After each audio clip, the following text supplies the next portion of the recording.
Welcome to The Gut Show. This is a space for the woman struggling with her gut or dealing with a digestive disorder like IBS. I'm your host, Erin Judge, registered dietitian and gut health expert. My mission is to cut the crap and have conversations about the reality of gut issues and solutions that work. So if you're ready to poop better, have more energy, and feel connected to a community that gets it, you're in the right place. Welcome back to The Gut Show. This episode is a really fun one because we are talking about coffee. One question that I get asked fairly frequent is, should I be drinking coffee with IBS? And if so, what coffee do I drink? I love this conversation because I personally love coffee. It's something that I start every single day with and something I find a lot of joy in because I love the flavor of coffee. So whenever I'm thinking about coffee for those with IBS, the last thing I ever want to do is take coffee away without proper reason. Instead of telling you to drink coffee or don't drink coffee or giving you a specific portion of coffee that you have to drink, let's talk about why coffee may or may not trigger certain symptoms, and then how to adjust that and find that perfect portion for you and your body, as well as your preferences around coffee. So about 26 to 40% of those with IBS do say that coffee is a trigger for diarrhea and stomach pain. Typically what we see is the cramping, the pain, and diarrhea associated with coffee in these surveys that are assessing what people think are triggering their symptoms. So why does that happen? There's two major reasons. The first one is a chemical called chlorogenic acid, which stimulates the gut to function more quickly, increasing gut motility. So this acid can actually speed up the gut and lead to faster motility or movement, which then can lead to diarrhea. So those who are dealing with diarrhea already, this may trigger symptoms to be much worse. If there are spasms or hyperactivity of the gut, this may also increase the level of spasms, which can lead to cramping and pain. This chlorogenic acid is actually going to be found in your decaf coffee as well as your regular caffeinated coffee, but it might be lower in iced coffee or like cold brew coffee.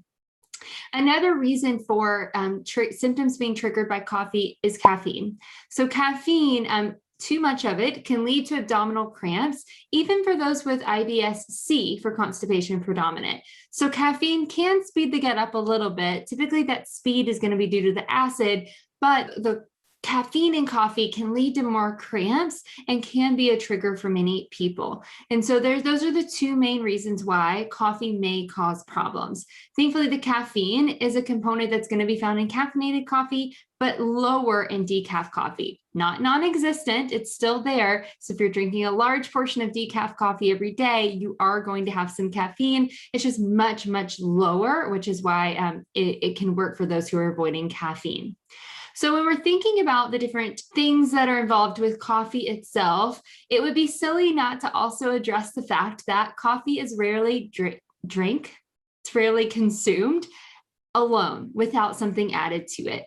I personally love my coffee black. That's something that I love the flavor of coffee. And so for me, I'm thinking of acid and caffeine. But if you do not drink your coffee completely plain and you add something to it, that's going to add another layer and another factor that we have to consider when we're looking at coffee in relation to symptoms or triggers. So the things that can be added to coffee frequently include, creamers and sugars, as well as any other kind of alternative flavorings. So with your creamer or milk, that would include lactose in most traditional forms. So if you're doing maybe a non-dairy or a dairy alternative, or if you're using a lactose-free product, you might not be consuming lactose. But if you are using a dairy product like half and half, or a full, dairy cream, or even just milk, what that does is that actually gives you more lactose. And most of those with IBS are going to be sensitive to lactose at some degree. Most people, even without IBS, are sensitive to lactose because we stop producing that enzyme lactase that breaks down lactose as we age. So that added lactose could also be contributing to symptoms, especially if you are very sensitive to the lactose you are consuming, and if you're consuming it in a large portion. Our dairy alternatives aren't always super safe either. There's a lot of popular dairy alternatives that can also increase symptoms for many people, and that includes oat milk and even coconut milk. So oat milk has become more popular because it has a thicker texture and it seems to have more of a cream-like consistency and mixes well into coffee and coffee drinks like lattes and things that you would get at a coffee shop. But the problem is that oat milk can become high in FODMAPs, which are our fermentable carbohydrates, and tend to be some of our biggest triggers for those with IBS. So simply switching to a dairy alternative may be safe from a lactose standpoint, but might still contain some of our other fermentable carbohydrates that can also trigger symptoms for some people. And then the other thing that's usually added is going to be our sugars and our flavor additives. So when we're adding sugar, not everyone is extremely sensitive to sugar. If we're in the presence of maybe sucrase isomaltase deficiency or something like that, then we might notice there being an issue with sugar, which does overlap with IBS and can be problematic for some.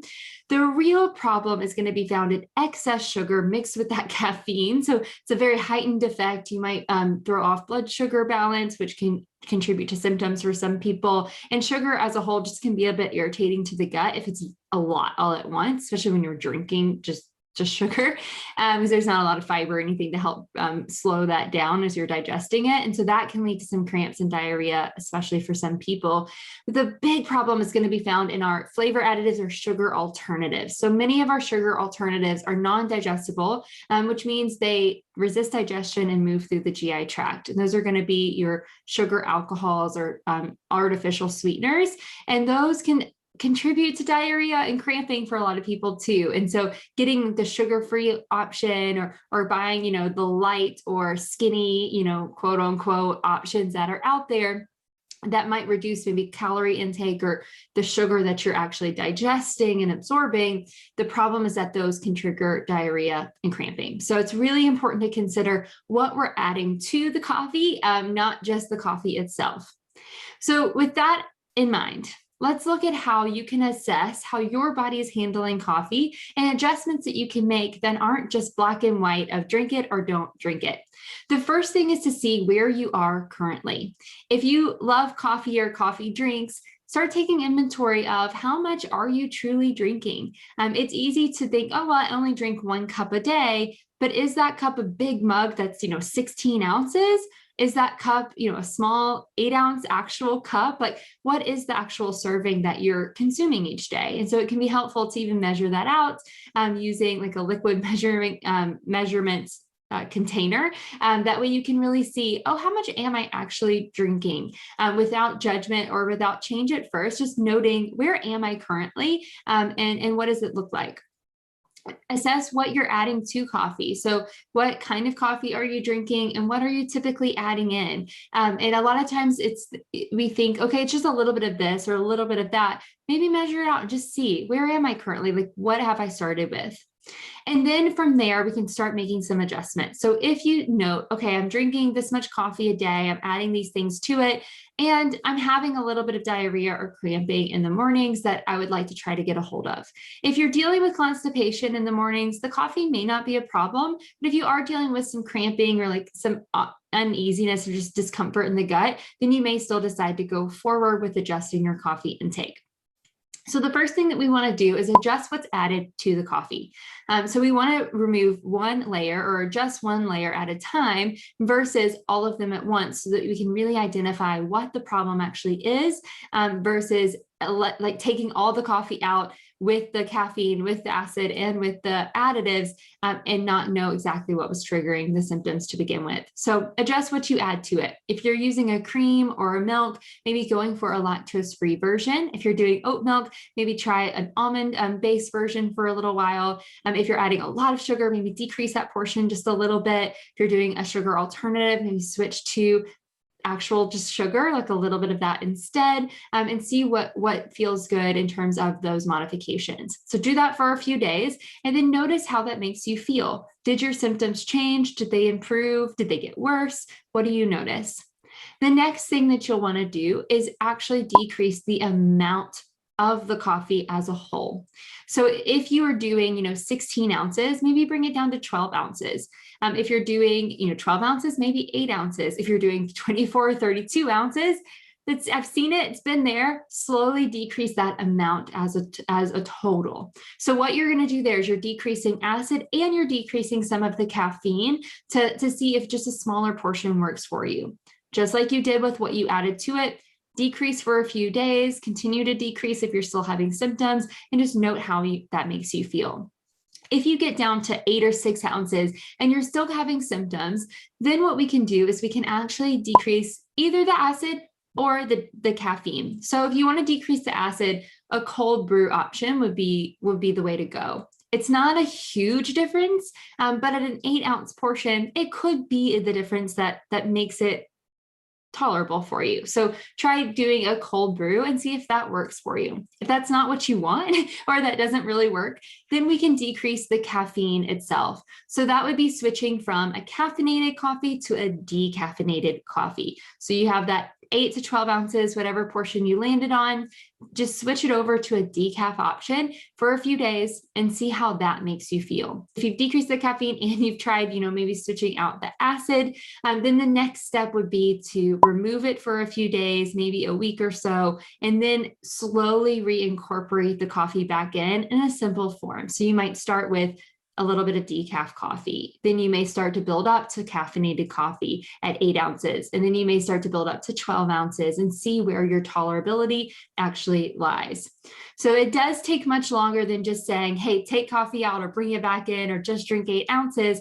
The value of doing it in this way is that you're going to learn so much more about your body. And you're also going to know, okay, what really does work for me, so that you have some sustainability in that. You may find that a small portion of coffee every day works for you. You may find decaf coffee works for you. You may find that coffee every day doesn't, but going out maybe on the weekend and going to your favorite coffee shop, or when you travel, having that cup of coffee every now and then can work.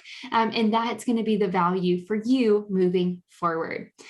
In addition to this, it's important to remember that the IBS puzzle is very complex. Coffee is one single component in the big wheel of things. So if coffee is a problem now, but you haven't also looked at some other parts of diet, some lifestyle pieces, then you might be missing something that will help you actually tolerate the coffee better. And we see this time and time again with food, with drinks, even with some activities that we're doing, is you may not tolerate it now because a lot of the puzzle pieces, your foundational pieces, aren't in place to support your digestive system, your hormones, your stress management plan, all of those different things to help you tolerate that moving forward. We provide a resource called the Master Method Foundations course that will help you implement strategies for better digestion, hormone support, connecting to your body and understanding your symptoms, and an optimal diet for your gut and your digestion, which will help you then be able to tolerate the coffee better, which can also help you find more success in other strategies that you try, maybe including the low FODMAP diet, or even therapy and mental health resources that you're digging into. If you're interested in the course, I've put it in show notes. We are very excited to offer it to you guys. So you check that out if that is a resource that you need.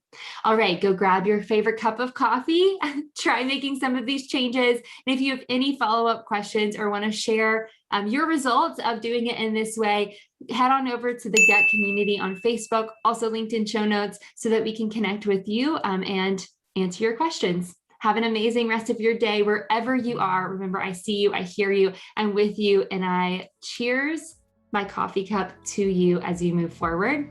See you in the next episode. Do you like what you heard? Leave us a review. Do you want to connect with others in this community? Join our Facebook group, The Gut Community, or follow us on Instagram. All links can be found in show notes.